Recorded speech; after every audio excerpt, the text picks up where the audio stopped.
Eu gostaria que você olhasse para as duas imagens que serão projetadas agora em ambos os lados da plataforma. É a imagem de um homem que eu tenho certeza absoluta que você não conhece. Ninguém aqui conhece. Ninguém conhece.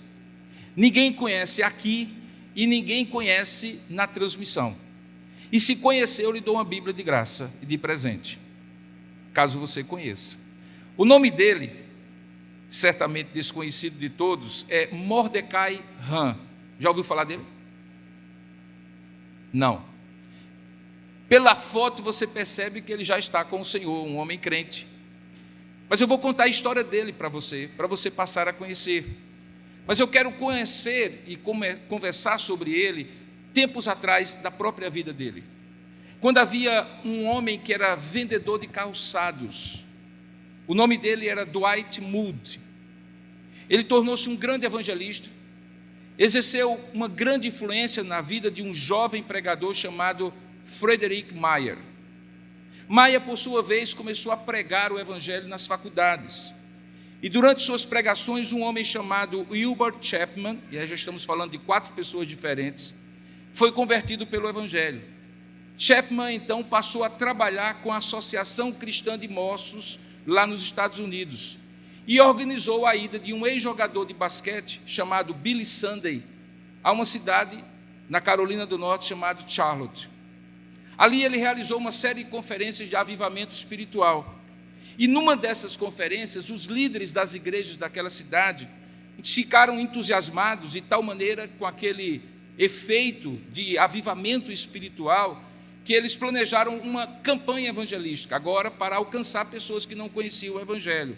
E convidaram Mordecai Han, que a essa altura não conhecia Wilbur Chapman, não conhecia Frederick Meyer, não conhecia Dwight Moody, não conhecia a cidade de Charlotte, na Carolina do Norte. Ele foi.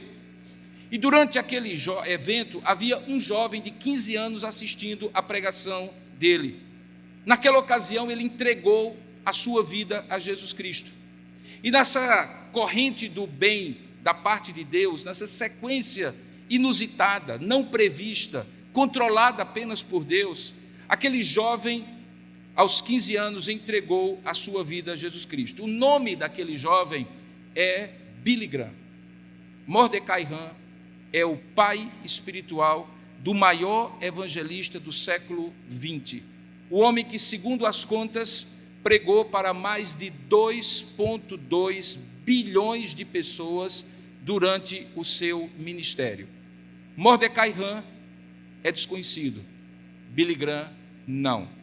Mas não haveria Billy Graham se não houvesse Mordecai Han.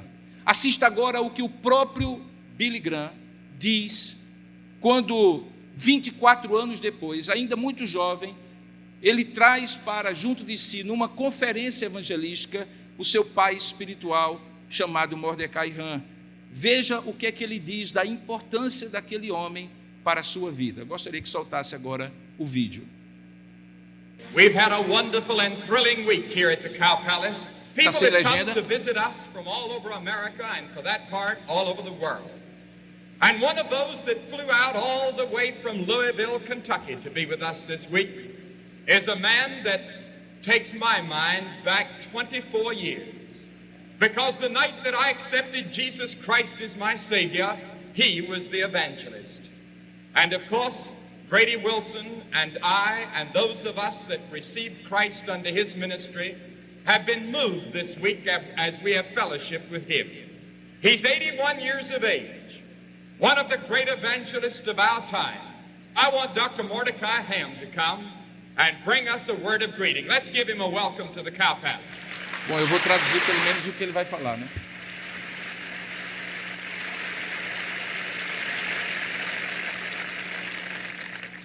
This is the happiest moment of my life. Hoje é um dia dos mais felizes da minha vida. Quando eu vejo esse jovem pastor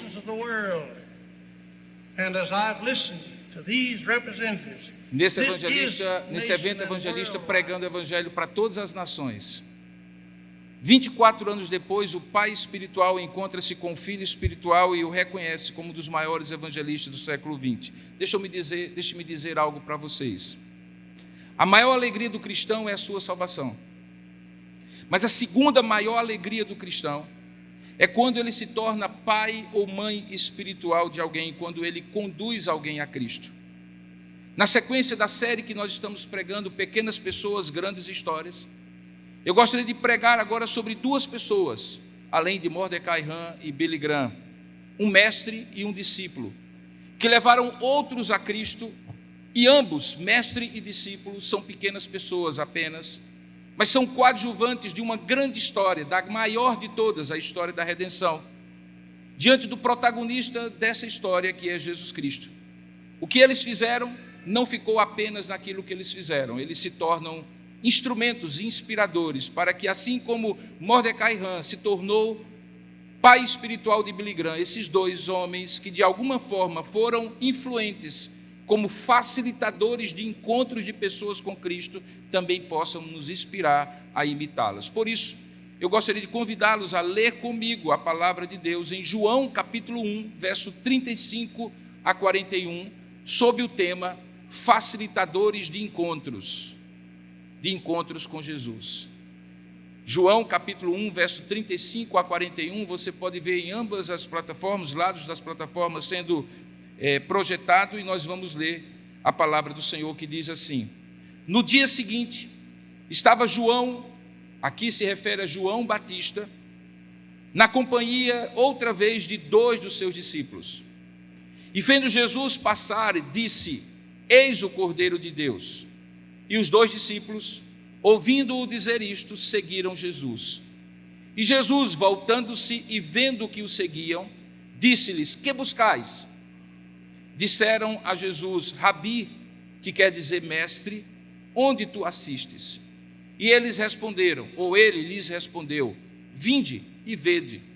Eles foram, pois, e viram onde Jesus estava morando, e ficaram com ele naquele dia, sendo mais ou menos a hora 14h da tarde.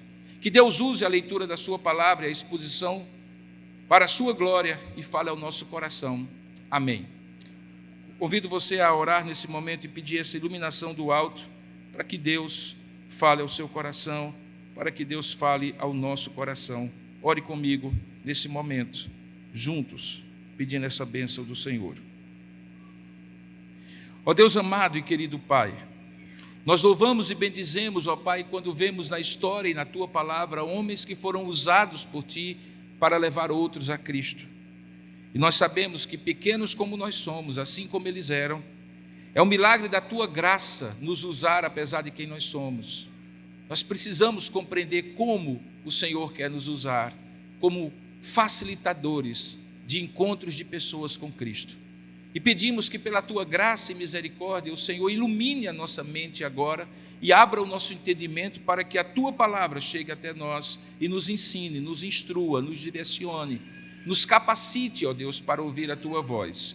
Por isso, abre o entendimento de cada um de nós e, ao final da mensagem, nós Te daremos toda a honra, toda a glória e todo o louvor, porque assim ouviremos a Tua voz, em nome de Jesus. Amém.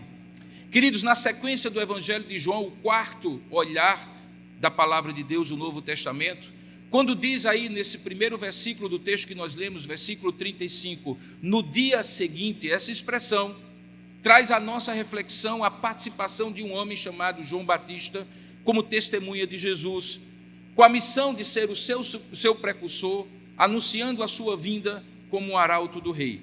Observe nos versículos anteriores que João Batista é mencionado naquele chamado prólogo do Evangelho de João, que começa: no princípio era o verbo estava com Deus e o verbo era Deus, quando no versículo 6 e 9, como se fosse uma espécie de parêntese na apresentação do verbo de Deus, o evangelista João diz que houve um homem enviado por Deus cujo nome era João, João capítulo 1, verso 6.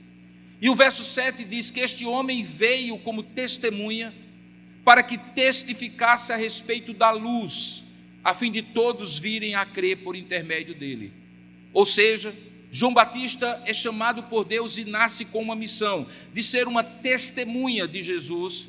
E para reforçar o seu papel e a sua missão, o escritor no verso seguinte, 8 e 9, enfatiza ainda que ele não era a luz, mas que ele veio para que testificasse da luz, a saber, a verdadeira luz que, vindo ao mundo, ilumina a todo homem. Em outras palavras, João Batista havia nascido para ser um espelho da luz, conforme a expressão que eu uso no meu livro 4 Olhares. Nos versos seguintes desse primeiro capítulo ainda, o evangelista, então, antes do texto que nós lemos, dá 3 exemplos de como João Batista fez isso, de como João Batista se tornou um espelho da luz.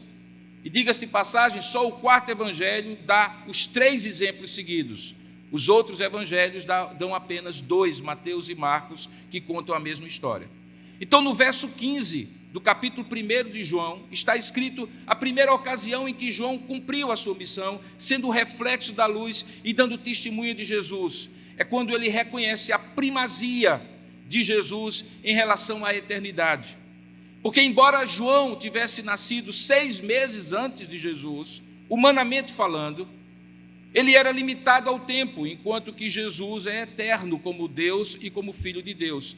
Por isso que no verso 15 diz, João testemunha a respeito dele e exclama, este é aquele de quem eu disse, o que vem depois de mim, e tem, no entanto, contudo, a primazia, porquanto já existia antes de mim. Nos versos 12, ou melhor, 19 a 28, está escrito que João, numa segunda ocasião, repetiu o seu testemunho, quando judeus, que foram enviados de Jerusalém, pelos sacerdotes levitas do Sinédrio, perguntaram a ele, então dize-nos quem és tu? E o evangelista João, o 4º olhar, diz que João Batista admitiu que ele não era o Cristo. Portanto, em outras palavras, depois de ter reconhecido sua finitude no tempo, como um homem que nasceu antes de Jesus, mas que apenas era um precursor e um espelho de Jesus, porque Jesus é eterno, o Filho de Deus, o Verbo de Deus, agora ele não apenas reconhece a sua finitude temporal, como um homem que tem começo, meio e fim diante do Deus eterno, mas ele também reconhece que tinha consciência da sua missão, de como a sua missão como arauto, aquele que anunciava Jesus, era distinta da essência da missão de Jesus como Cristo, o ungido, aquele que é anunciado, o enviado, o Messias esperado pelos judeus. Então, no verso 21, os sacerdotes e levitas, diante daquela afirmativa, eu não sou o Cristo, questionam, então quem tu és? Quem és, pois? E começaram uma espécie de joguinho de escolha a alternativa certa. És tu Elias? Não. És tu o profeta? Não. João respondeu que não era. Então, aparentemente frustrados, eles entregaram qual era a verdadeira intenção deles com aquele interrogatório e foram diretos ao ponto. Diz no verso 22 que eles então disseram a Jesus, declara-nos quem és, para que demos resposta àqueles que nos enviaram, àqueles que querem saber o que tu dizes a respeito de ti mesmo. João então responde tanto a eles que eram os interlocutores diretos, como também aos que eram os que enviaram, que provavelmente eram os sumos sacerdotes, Anás, Caifás, o Sinédrio, já incomodados com a fama daquela figura exótica de João Batista, que se vestia de roupa de camelo, comia mel silvestre, gafanhotos, e tinha um sermão com um tema só, arrependei-vos porque o reino de Deus está próximo. Então, João responde de uma maneira inusitada, ele toma para si as palavras literais do profeta Isaías, no capítulo 40, verso 3 a 5, e exclama no verso 23 a seguinte expressão, eu sou a voz do que clama no deserto. E cita Isaías, dizendo, endireitai o caminho do Senhor. Então, intrigados com a resposta, aqueles fariseus replicaram, dizendo, no verso 25, perguntaram, então por que tu batizas, se tu és apenas uma voz que clama no deserto, se não és o Cristo, nem o profeta? Provavelmente a inquietação deles devia-se ao fato de que há 400 anos, nenhum profeta tinha se levantado em Israel desde Malaquias. O silêncio profético, o período intertestamentário, foi um período de preparação, pelo qual Deus, silenciando, preparou um clímax para chegar àquele momento que João chegaria, profetizando acerca de Jesus. E a maneira como isso visivelmente era percebida, que alguma coisa nova estava acontecendo, Eram os batismos de purificação que João fazia no Rio Jordão, perto de Betânia. À medida que as pessoas ouviam a sua pregação, arrependei-vos e crede que o reino de Deus está próximo, as pessoas sentiam o arrependimento no coração, iam até João, às margens do Rio Jordão, serem purificadas pelo batismo. E aquilo começou a criar uma grande fama. Então, como resposta, João simplesmente reafirmou a sua subordinação pela terceira vez a Jesus Cristo. No verso 26, diante daquela pergunta, então por que tu batizas se não és o Cristo, nem Elias, nem o profeta? Ele então diz, eu batizo com água. Mas no meio de vós, se referindo a Jesus, está quem vós não conheceis, o qual vem após mim, e do qual eu não sou digno de desatar-lhe as correias das sandálias. Ora, o costume naquela época era que quando alguém chegava na casa de outrem, com os pés sujos, o servo mais simples daquela casa tirava-lhe as sandálias e lavava os pés. Em outras palavras, João Batista está afirmando que nem a esse servo mais baixo ele era digno de ser comparado. E tal expressão de humildade é um contraste maravilhoso com a avaliação que posteriormente o próprio Jesus faz de João em Lucas capítulo 7, verso 24 a 28. É Jesus que diz sobre João muito mais do que João diz acerca de si mesmo. No verso 24 de Lucas 7, ele diz assim, tendo-se retirado os mensageiros, passou Jesus a dizer ao povo a respeito de João, que saístes a ver no deserto? Um caniço agitado pelo vento? Que saístes a ver? Um homem vestido de roupas finas? Os que se vestem bem e vivem no luxo, assistem nos palácios do rei. Sim, que saístes a ver? Um profeta? Sim, eu vos digo, e muito mais do que um profeta, este é aquele de quem está escrito, eis aí, envio diante da tua face o meu mensageiro, o qual preparará o meu caminho diante de ti. E eu vos digo, Jesus acerca de João Batista, entre os nascidos de mulher, ninguém é maior do que João, mas o menor no reino de Deus é maior do que ele. Todas essas histórias, uma na sequência da outra, é o que prepara para que nesse momento a gente entenda, voltando ao versículo 28 do capítulo 1, a expressão, no dia seguinte, João estava acompanhado de 2 de seus discípulos. Em outras palavras, aqueles 2 discípulos faziam parte, provavelmente, daquele núcleo de pessoas que estava sendo atraído para Jesus por meio de João. João era um reflexo da luz para que eles vissem Jesus como a luz do mundo. E o verso 28 diz que essas coisas todas se passaram em Betânia, do outro lado do Jordão, onde João, o Batista, estava batizando. E que, portanto, no verso 29, no dia seguinte, quando João Batista viu a Jesus, acompanhado de 2 dos seus discípulos, ele então aponta para Jesus e diz, eis o Cordeiro de Deus, que tira o pecado do mundo.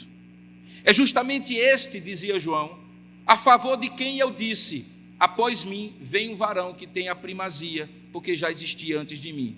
E ele confessa, eu mesmo não o conhecia, mas a fim de que ele fosse manifestado a Israel, vim, por isso, batizando com água. Esse último testemunho é registrado apenas pelo olhar de João, e ele mostra exatamente a consciência que João tinha da sua missão.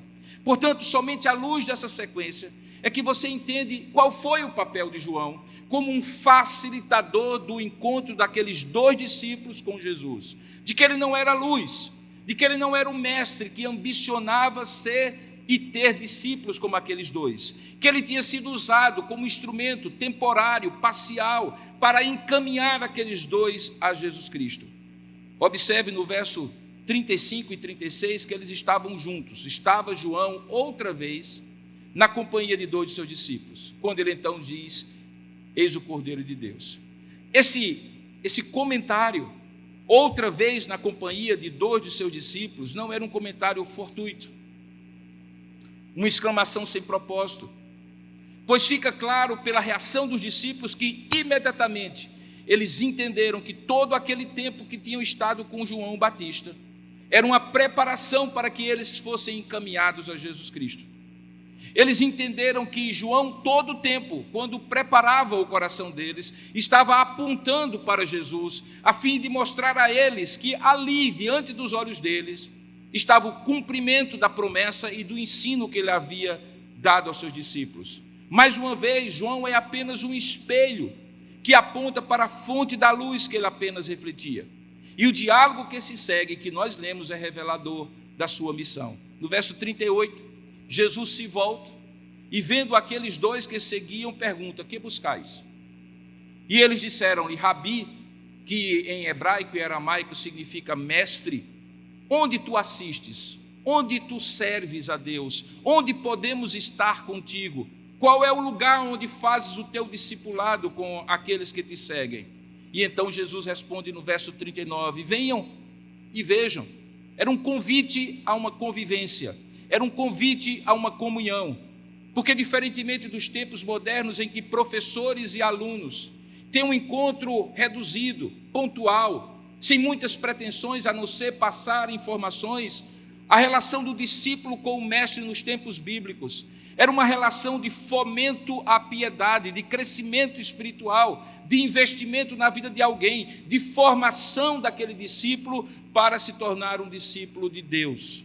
Então, quando Jesus diz, vinde e vede, Jesus estava fazendo um convite ao discipulado, que aqueles homens deixassem aquela etapa já cumprida de serem discípulos de João e passassem a ser discípulos de Cristo, porque fora para isso que João havia trabalhado, cumprido a sua missão, e era ele que agora deveria ser o mestre deles.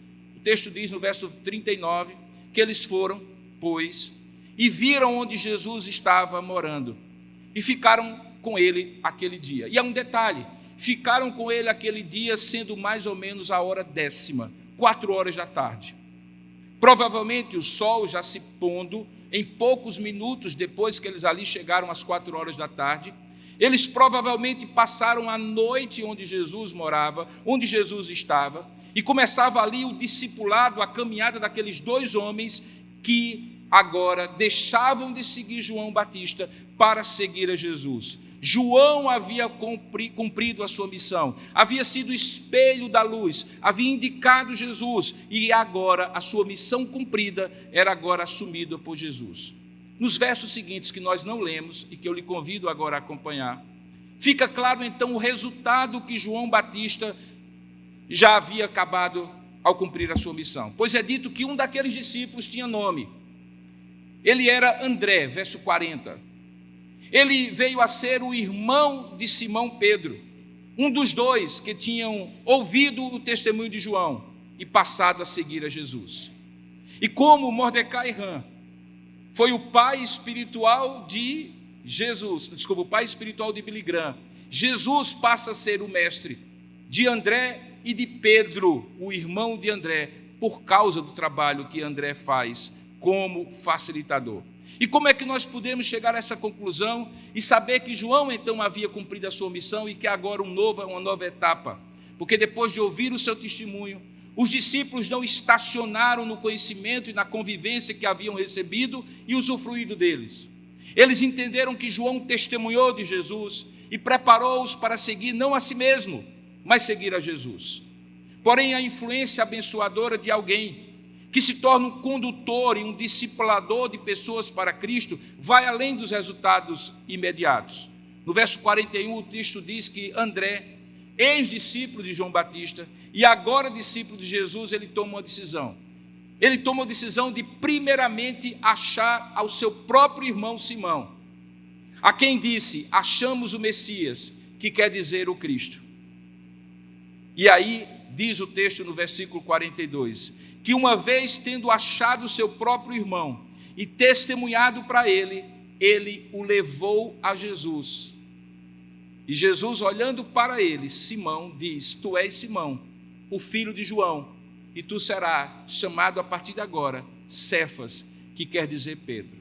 Perceba a sequência. André achou primeiro o seu próprio irmão. André testemunhou para ele sobre Cristo. Achamos o Messias. E André o leva para Jesus. E então, a partir dali, Jesus tomou conta do restante da vida de ambos, André e de Pedro. Por favor, preste atenção a essas 3 partes da história. Achar primeiro, testemunhar a alguém sobre Cristo e o levar a Jesus. André fez direitinho o que se espera de cada cristão, irmãos. Mas André foi além. Por conta daquela experiência, ele se tornou uma pessoa, um especialista numa missão. Um especialista numa atitude que era de levar pessoas a Cristo. Ele não ficou conhecido na história da igreja como um grande pregador. André não é visto como um orador. Não tornou-se alguém que era plantador de várias igrejas.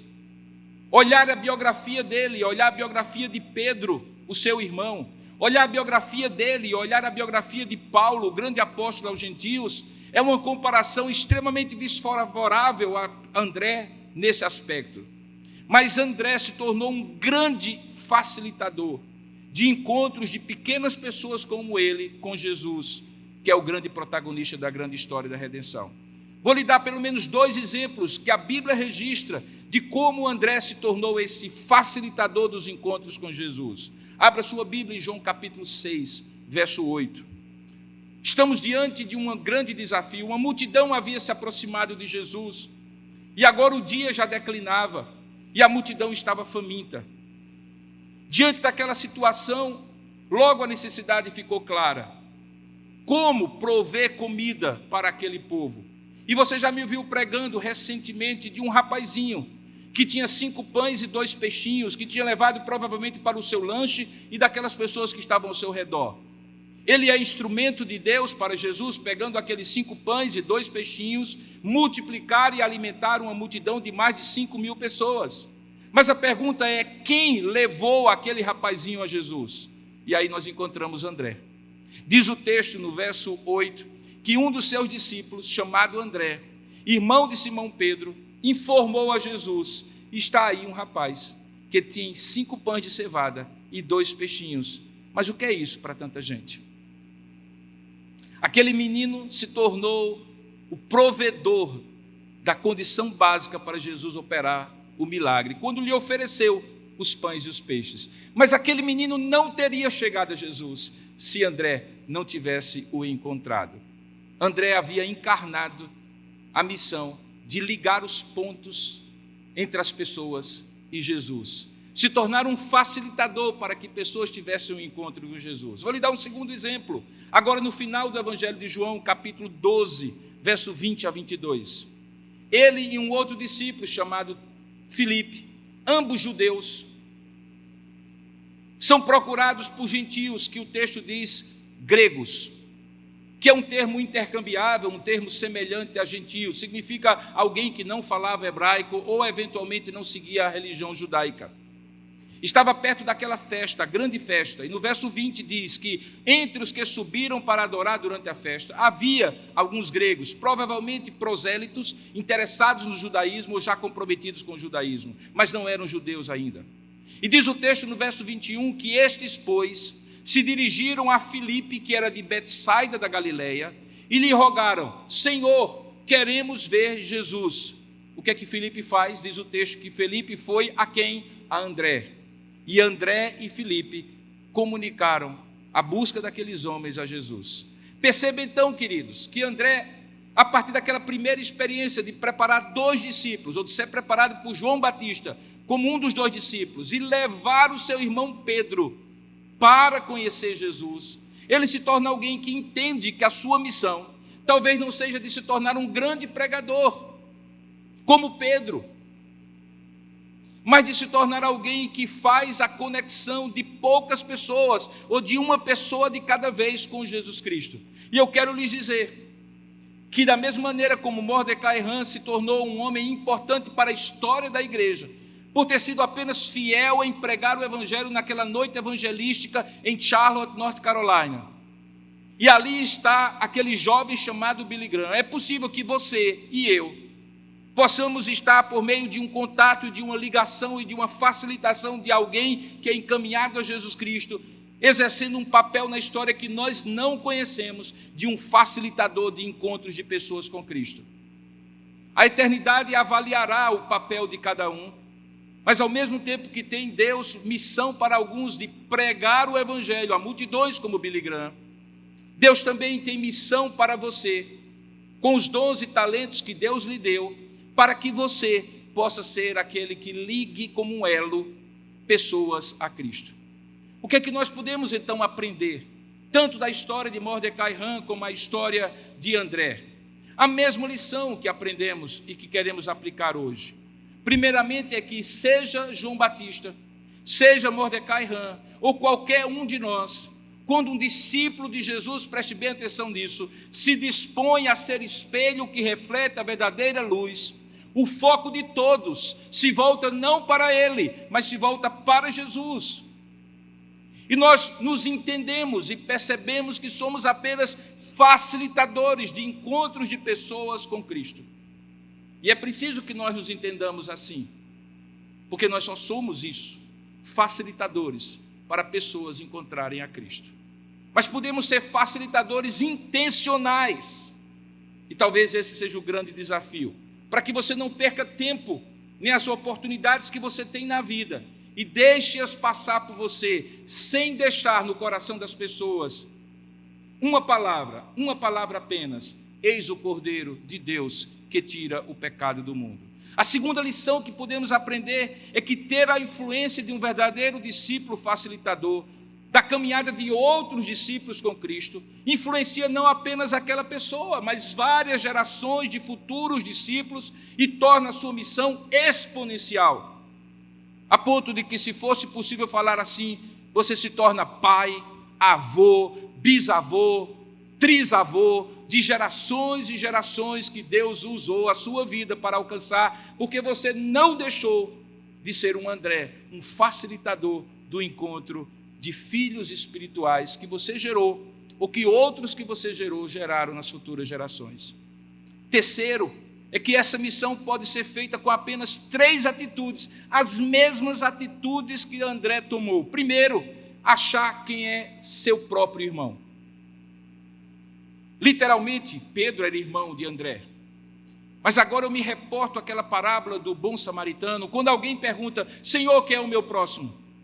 E a história é contada para Jesus dizer então: o seu próximo é quem Deus coloca no seu caminho. O seu próprio irmão, o seu próprio próximo, é aquele que está mais próximo de você do que de mim. Aquele a quem você tem acesso e eu não tenho. Aquele a quem você e com quem você trabalha e eu não. Aquele com quem você estuda e eu não. Aquele que mora como seu vizinho e eu não.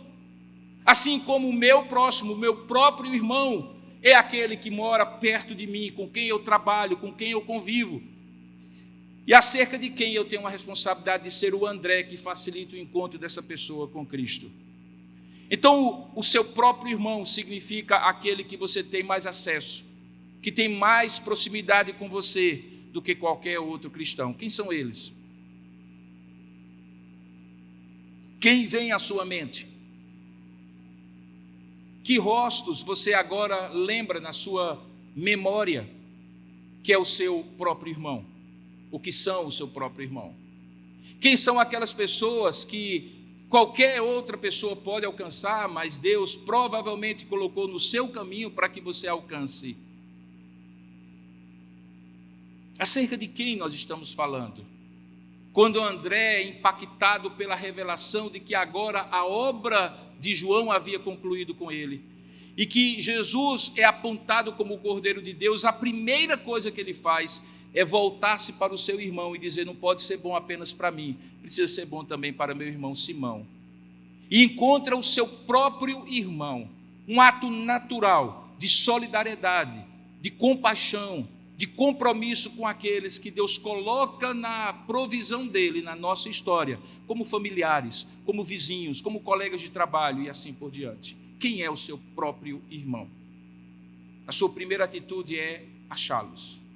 A sua segunda atitude é testemunhar para eles sobre Cristo. E testemunhar, queridos, não é pregar, não é tentar converter com eloquência, não é tentar usar recursos humanos de persuasão. Uma testemunha é apenas e tão somente alguém que fala do que viu e fala do que ouviu. Diante de um juiz, ele é chamado a dizer o que foi que você viu, como foi que foi falado, onde você estava, quem é essa pessoa, o que ela fez. Nós não somos chamados para ser grandes pregadores, embora Deus possa dotar alguns com um chamado específico, uma vocação específica. Mas todo cristão, preste bem atenção, todo cristão, você que está aqui, se reconhece, confessa a Cristo, você foi chamado para ser testemunha. E uma testemunha é alguém que não perde chance de escolher o seu próprio irmão, encontrá-lo e testemunhar para ele. Como eu gostei, já disse outras vezes, gosto de dizer, a gente vai para um restaurante, a comida é boa, é bem atendido, e a gente passa a semana falando sobre isso. A gente vai a um bom médico que nos recebe, nos acolhe, acerta a anamnese, a análise da nossa doença e nos dá um bom tratamento, e a gente referencia isso. Um bom médico é fulano, uma boa médica é cicrana. Nós vamos para um hotel, nos acomodamos bem, a cama é macia, o chuveiro é quente, forte, e todas as vezes que alguém pergunta, rapaz, qual é um lugar bom em tal cidade para você se hospedar, nós referenciamos o hotel.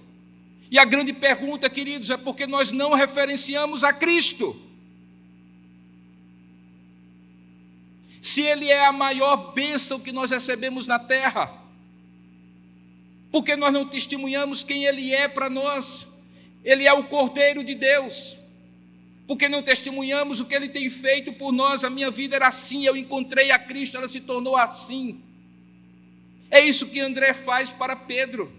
Não haveria o grande ministério de Pedro se não houvesse um André. E não haveria um André discipulador e facilitador de encontros se André ficasse calado, recebendo a salvação de ter encontrado o Cristo e calado só com ele, sem compartilhar com o seu irmão Simão Pedro. Então, além de achar o seu próprio irmão, é preciso que você testemunhe a ele sobre o que você achou, quem você achou e o que ele fez na sua vida. E, finalmente, a terceira atitude é levar essa pessoa para Jesus, apontando que ela é o Cordeiro de Deus que tira o pecado do mundo. Nós costumamos brincar que tudo que nós precisamos na vida é um QI. E não é necessariamente um QI, o quociente de inteligência. É o QI quem indica. Quem indica quem? Quem facilita? Quem conecta alguém com alguém? E aqui nós temos alguém que é André, que leva a pessoa para Jesus, a pessoa é o seu próprio irmão, simplesmente apontando. Veja a expressão que ele diz: achamos o Messias, que é o Cristo. O restante Deus fez. Quem se dirigiu a Pedro foi o próprio Senhor. Tu és Simão, mas a partir de agora tu serás Cefas, que quer dizer Pedro. O que eu faço é ligar, o que Jesus faz é transformar. O departamento de converter corações está no céu. O responsável por ele é Jesus. O departamento de levar pessoas a Cristo, apontando para ele, dizendo: esse é o Cristo, o Filho de Deus vivo, o Cordeiro de Deus, esse está aqui. Ele está aí no seu coração. É você o responsável por ele. Por 2 domingos seguidos, o domingo passado e esse domingo, eu tenho enfatizado que compreender quem você é, confessar quem você é e testemunhar da sua fé, confere a você um senso de identidade e de missão. Domingo passado eu falei de 2 homens e um anônimo, João e Pedro. Esse Pedro, irmão de André, e um anônimo que carregava um cântaro de água, e que foram comissionados por Jesus para preparar a Páscoa. Eles foram facilitadores da comunhão. Hoje eu estou falando de facilitadores da salvação, porque é assim que nós devemos nos compreender. Eu costumo dizer, e você já me ouviu, não se canse de ouvir: aquele emprego que você tem, pelo qual você supra a necessidade da sua família, é o pretexto de Deus para você atingir aquelas pessoas que estão ao seu redor. Aquele lugar onde você estuda é o lugar em que Deus plantou você para você ser instrumento dessas pessoas. Enquanto você tiver consciência disso, Deus preservará este presente que Ele lhe deu. Mas é possível que quando nós nos acomodamos, assim como a igreja primitiva precisou ser perseguida para cumprir a sua missão, muitas vezes nós somos desestabilizados no nosso lugar de trabalho, de estudo, na nossa vizinhança, para dar um testemunho de Jesus e sermos um André para Pedros. Quando você retira o seu olhar do seu próprio umbigo, dos seus próprios problemas, da sua lista interminável de carências, que faz com que a sua oração seja apenas uma espécie de protocolo de pedidos diante daquele que é o intermediário, Jesus, para Deus lhe abençoar, você então entende qual é a sua identidade como cristão, qual é a sua missão como cristão. Você começa a deixar de pensar primeiro em nutrir as suas necessidades e ser instrumento de Deus. E sabe o que acontece? Buscando a Deus e o seu reino e a sua justiça em primeiro lugar, todas as demais coisas acontecem. Portanto, identidade e missão transforma você de consumidor da fé para um servo facilitador. Quando você entra por essas portas, talvez a sua ideia é: eu preciso de uma mensagem de Deus para suprir minhas necessidades. Deus certamente tem pão para você, tem palavra para você, abençoa o seu coração e faz coisas maravilhosas na sua vida, mas não para você, mas por meio de você, para que você seja não apenas recipiente, para que você seja também canal e instrumento na vida de outros. Por isso que Deus lhe traz, por isso que Deus lhe alimenta, por isso que sobram cestos, 12 cestos daquele milagre, para que os apóstolos depois continuassem alimentando a multidão. Por isso que as bênçãos de Deus na sua vida, quando são abundantes, não é para serem usufruídas como uma poupança espiritual, mas para serem usados como um fundo de investimento na vida de outros.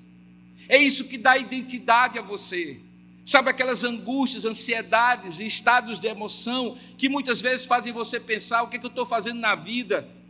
Que sentido há no que eu estou fazendo, nesse meu trabalho, nesse meu estudo? É só trabalhar, ganhar dinheiro, pagar boleto, descansar no final de semana, na segunda começar tudo de novo. Que razão e que sentido dessa vida existe? Existe quando você entende a identidade de ser um servo facilitador de Cristo.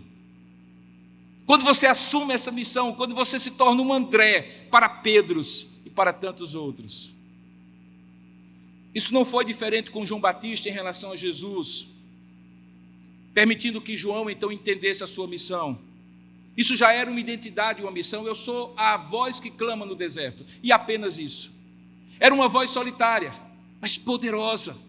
Apontava para Jesus como o Cordeiro de Deus e levou André e outros tantos a conhecer o Senhor. Ele sabia o que era, ele era apenas espelho da luz. Ele não queria receber a glória de ser uma suposta luz concorrente com Jesus, porque apenas pequenas pessoas prestam bem atenção nisso, apenas pequenas pessoas participam da grande história da redenção. Em algum momento, João disse: convém que ele cresça e que eu diminua. Da mesma forma aconteceu com André, em relação a ambos, tanto a Jesus como a João Batista. E ele entendeu tão perfeitamente que João era um mestre que apontava para o mestre dos mestres. E assim como João ele fez também com Pedro, depois com aquele rapaz que eu mencionei, dos pães e dos peixinhos, depois com os gregos, e se tornou um grande facilitador de encontros, porque era o seu próprio irmão, a pessoa que estava próximo na multidão, e os gregos que o procuraram, que deram a oportunidade dele facilitar esse encontro. Se hoje lá em seu trabalho, vizinhança ou escola, lhe perguntassem, por exemplo, quem você é, estaria incluído que, além de um bom, competente funcionário ou colaborador, que alguém que entrega resultados, você também é um servo de Deus com uma missão para ser facilitador do Senhor. As pessoas lhe veem isso. Hoje pagam bônus para quem melhora o clima organizacional de uma empresa. Existem galardões de Deus para quem é facilitador de pessoas para conhecer a Jesus. Se ouvissem você, reconheceriam, portanto, sua identidade como discípulo de Cristo. E se lhe perguntassem qual então é sua missão, ordenada pelo seu mestre, o que é que você diria? Você diria: eu frequento a igreja lá de Tambaú, do pastor Robson.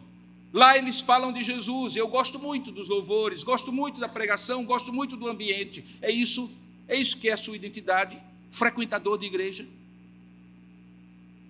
Ou quem sabe você diz: eu louvo a esse Jesus, e se você quiser me ouvir, venha para a igreja. E essa igreja tem até um slogan interessante: uma igreja de corações amigos e braços abertos. Você é um marqueteiro da igreja? É essa a sua identidade? Ou você diria: eu de vez em quando sou voluntário em alguns serviços lá da igreja. Você é um terceirizado da igreja? É essa a sua identidade? Um prestador de serviços à igreja? É isso que você é? Sendo bem sincero, qual foi a última vez? E aqui eu pergunto sinceramente, esperando que Deus incomode o seu coração terrivelmente a ponto de você não conseguir dormir hoje à noite. Eu lhe pergunto, quando foi a última vez, se é que já aconteceu com você, que você buscou primeiramente aos seus próprios e os levou a Cristo? Quando foi? Já houve isso? Você consegue compreender que se hoje o Senhor nos chamar para si, nós podemos ter a grande alegria de nos encontrar com Ele e, ao mesmo tempo, percebermos que as nossas mãos estão vazias de frutos porque não semeamos o Evangelho e não fomos facilitadores que outros semeiem? Eu não vou fazer com o seu vizinho o que você pode fazer. Eu tenho que fazer com o meu. E agora eu quero lhe dar uma oportunidade para você participar dessa turma de facilitadores de encontros com Jesus. Sabe Billy Graham? O que eu contei? Sobre quem eu falei? Ele formou uma associação chamada Associação Billy Graham. Na década de 70, quem ligava a televisão via pregações de Billy Graham. E ele se tornou um evangelista no mundo todo. Foi talvez o primeiro evangelista a usar maciçamente a televisão, que na época, obviamente, tinha um impacto da internet. E ele fazia conferências em todos os lugares. Milhares de pessoas eram chamadas. Ele fazia convites para as pessoas entregarem suas vidas a Jesus Cristo. Independentemente de questionamentos sobre o método, ninguém podia questionar que Billy Graham era um evangelista que tinha uma paixão de alcançar pessoas com Cristo. E aí, muitos eram realmente tocados, muitos eram só emocionalmente tocados e eram levados pelo momento da história. Mas mesmo aqueles que eram tocados, eram chamados à frente para entregar as suas vidas a Jesus Cristo. Porém, começou a haver um questionamento. E um questionamento é: para onde iam aquelas pessoas depois da cruzada e da decisão que elas tomavam? A orientação que era dada por aqueles que trabalhavam como voluntários na Associação Billy Graham é que eles deveriam, depois daquele momento, procurar uma igreja mais próxima à sua casa. Essa frase se tornou uma frase basilar: procure uma igreja mais próxima da sua casa. Mas boa parte dessas pessoas se perdiam no caminho. E com o passar do tempo se percebeu que a porta de entrada era larga, mas a porta de saída era mais larga ainda, e muitas se perdiam no caminho. Então alguém criou o que ficou conhecido como Operação André, que você tem aí nas mãos, que você recebeu na recepção. E o que é essa Operação André, que é baseada no texto que eu acabei de pregar? Consistia de poucos passos. Primeiro, orar. Depois, testemunhar. E depois levar a Cristo. E se tornar uma pessoa que acompanha essa pessoa em uma igreja. Eu não sei avaliar, desde que ao implantar a Operação André, o resultado daquelas cruzadas, mas uma coisa eu sei: depois da salvação, não há maior alegria para um cristão do que levar alguém a Cristo. E eis aqui o desafio que eu quero fazer para você na prática, para que você não saia aqui dizendo assim: rapaz, a mensagem hoje, mas daí nada aconteça. Pega esse seu papelzinho que você recebeu, por gentileza. Provavelmente você recebeu um lápis ao lado dele. Se você não recebeu, acabou. Foram só 200. Você vai receber no próximo domingo. Garanto a você, se você quiser, você vai receber no próximo domingo. Mas se você recebeu, tem 3 espaços, 1, 2 e 3. Nós vamos orar nesse momento. E eu vou pedir a Deus que você, de uma maneira muito sincera, venha à sua mente 3 pessoas, parentes, familiares, colegas de trabalho, ou quem quer que seja, que você deseje levar a Cristo, orar com Ele e testemunhar do Evangelho. Você vai colocar esses nomes aí. Por favor, não entenda. Isso não é um processo de uma empresa ganhar novos clientes. Por favor, não pense assim. Se cada um de vocês trouxer 3 pessoas, eu vou ter um grande problema no próximo domingo. Mas é uma oportunidade que Deus vai lhe dar. E eis aqui o processo que vai fazer. Você vai colocar esses 3 nomes em oração. Por favor, devolva o lápis depois. Além desses 3 nomes, você vai assumir um compromisso diante de Deus. Você vai manter esse pedacinho de papel no lugar em que você consegue ver todos os dias. Dentro da sua Bíblia, se você lê a Bíblia todo dia, eu espero que você leia. No refrigerador da sua casa, com um imã. Em cima do seu escritório, do seu birô do escritório, em qualquer lugar que não lhe faça esquecer. Você vai orar por essas pessoas. E a sua oração vai ser muito simples. Senhor, me permita uma oportunidade para eu falar para essa pessoa quem é Jesus Cristo na minha vida. Você vai orar, pode ser que aconteça no dia seguinte. Você vai orar e pode ser que aconteça meses depois. Você vai orar. E você vai pedir que Deus coloque essas pessoas na sua mente. Você vai orar por elas. E vai ter a oportunidade aberta por Deus para você falar de Jesus para essa pessoa. Por favor, não tente converter essa pessoa. Só diga quem é Jesus para você e o que Ele tem feito na sua vida. Deixe o restante com Ele. Você vai fazer isso. E você vai manter essas pessoas em oração e, se houver a oportunidade, falar mais de uma vez para essas pessoas, tantas quantas você eventualmente tiver a oportunidade. Eu, particularmente, gosto muito de perguntar às pessoas se elas estão precisando de algo que eu possa apresentar a Deus em oração. Porque eu aprendi que oração, mesmo quando a pessoa não crê em Deus, ninguém rejeita. E quando as pessoas dizem, por favor, pastor, ore por isso, muitas vezes elas me dão a oportunidade de falar de Jesus para elas. Você vai fazer isso. E eis aqui o desafio. Dia 20 de julho é o dia do amigo. E é um domingo. E nesse dia 20 de julho, nem que eu precise fazer 5 cultos seguidos, para caber todos os amigos que vocês vão trazer, nós vamos celebrar a maior amizade que nós podemos ter com alguém, que é a amizade de Cristo. Porque se você é amigo mesmo dessa pessoa, se você ama mesmo essa pessoa, você certamente vai orar por ela, vai querer o bem dela e vai dar a oportunidade dela conhecer Jesus. E você vai fazer isso, e ao longo desse primeiro semestre nós vamos estar lembrando você, vamos estar orando pela Operação André nos nossos cultos de oração, nos nossos encontros de oração que acontecem ali 30 minutos antes do culto, e que hoje já foi uma grande bênção, e você está convidado a estar conosco, tanto pela manhã às 8h30, como às 17h30, para orar pelo culto e pelas pessoas que estão no culto, pelos que trabalham no culto e pela pregação que acontece no culto. Nós vamos estar lembrando isso ao longo desse semestre e preparando esses corações para ouvir o Evangelho no dia 20 de julho. Marca aí na sua agenda, para que você não crie nenhuma outra dificuldade. Você pode ser o sujeito mais ocupado, mas eu duvido que hoje, janeiro, 12 de janeiro, você não consiga separar um domingo, 20 de julho, na sua agenda sem assumir qualquer compromisso. Certamente você tem condição de fazê-lo. Então eu gostaria de, nesse momento, orar com você e por você, para que quando você pegar seu papel e seu lápis, agora ou depois, nós vamos ter frutos para quem nós vamos dizer, achamos o Messias. Curva a sua cabeça, feche os seus olhos. Esse é o desafio de hoje, e um desafio simples, que qualquer discípulo de Cristo, servo de Deus, consegue fazer. Orar, contar e testemunhar quem é Jesus, e convidá-lo para que naquele dia 20 de julho, você possa, junto com ele, celebrar a amizade que vocês têm. E por intermédio disso, ele ouvir o Evangelho. Vamos orar juntos?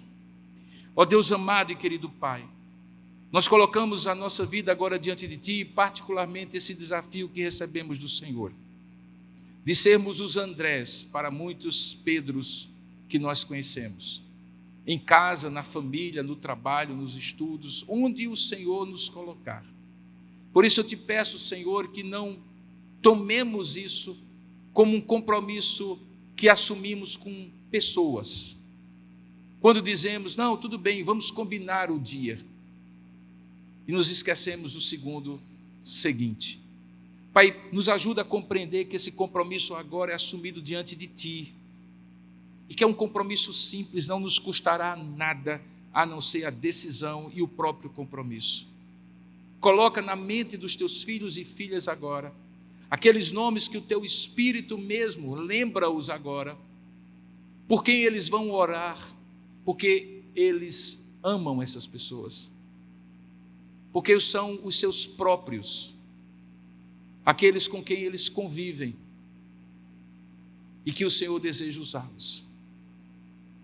Quando colocarem nesse papel esses nomes, ó Pai, ajuda-os a sempre, em momentos de oração, quando estiverem pedindo por si mesmos, lembrarem dessas pessoas e fazer por elas uma oração simples. Senhor, me dá a oportunidade de dizer a essa pessoa quem é Jesus na minha vida. Usa, na simplicidade dessa ação, na pequenez da nossa capacidade, mas usa-nos como Tu usaste Mordecai e Ram para a vida de Billy Graham, como Tu usaste André para a vida de Simão Pedro. Usa-nos, ó Pai, e que isso reforce a nossa identidade como cristão e a nossa missão no mundo. Oramos assim, gratos a Ti, pedindo a Tua bênção sobre todos que assumirem esse compromisso diante de Ti, em nome e para a glória do Senhor Jesus. Amém.